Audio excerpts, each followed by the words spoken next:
You've probably never heard of the Via Campocatino, which spirals its way up towards an Italian ski resort that sits among the Anici Mountains, around 80 kilometres to the southeast of Rome. The road begins on the northern outskirts of an ancient Roman town called Guarcino, which dates right back to the 8th century BC. Outside of the ski season, it's pretty much deserted in this part of Italy, and at its peak, the road culminates in a dead end that's almost 2,000 metres above sea level. Between the months of May and November, in fact, you could describe the Via Campocatino as the original road to nowhere. But even though you've never heard of it, and even though it does end up in the middle of nowhere during the summer months, the Via Campocatino really is one of those roads that you need to find and then drive. And this is why.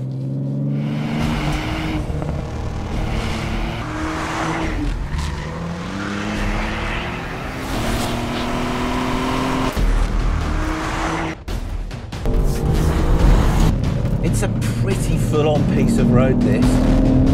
And there's absolutely no let-up in the action from where it starts, just on the outskirts of the town of Guarcino, all the way up to the top at the ski resort at Campocatino. And because it's so seriously twisty and intense the whole way up or down, by far the best kind of car to tackle it in is one that's nice and small, really agile and properly quick. A car that is in fact just like the new Fiesta ST.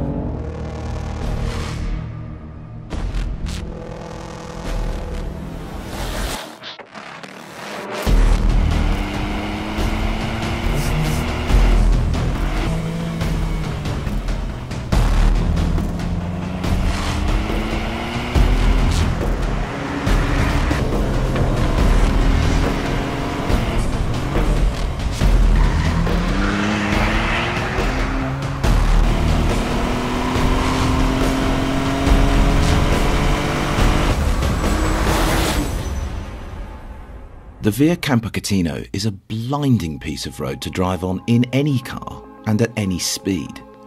Yes, it's tight and twisty in lots of places, and yes, the driving experience it offers is pretty intense, but the views out across the Anici Mountains, once you reach the peak, are thoroughly spectacular.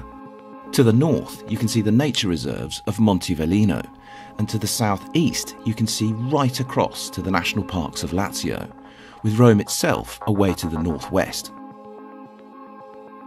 There's also an astronomical observatory near the top of the Via that was built towards the end of the last century, and which has been directly involved in the discovery of 35 new small planets between Mars and Jupiter since its creation. That's how clear and how unpolluted the light is in this particular part of Italy. Better still perhaps, there are some great restaurants right at the top of the Via that serve good, authentic Italian food at incredibly reasonable prices for most of the year round. The restaurants, the observatory, and the amazing views out across Lazio and beyond make the Via Campocatino well worth a visit, no matter what time of year it is.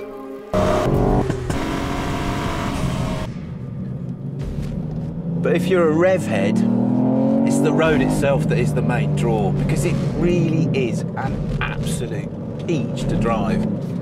I've lost count of the number of hairpins there are. And the best bit about this road, or the best bits about this road, are the fact that there's almost no traffic at all on it during the summer months. And it just has this lovely sense of rhythm to it. The corners flow towards you with a relentless sense of speed, yes. But they all feel really nicely connected to one another. And it's just so nice to drive. Properly intense, properly exciting piece of road. To be honest, I reckon this is just about the perfect road on which to drive a hot hatch like the new ST. It's that good, trust me. So that is the Via Campocatino. Not perhaps the most well-known mountain road in Italy, true, but in a car like the Fiesta ST, definitely one of the most entertaining to drive. and also just a very beautiful part of the world to visit, full stop. So thank you, Italy. We will be back sometime. There is absolutely no doubt about that.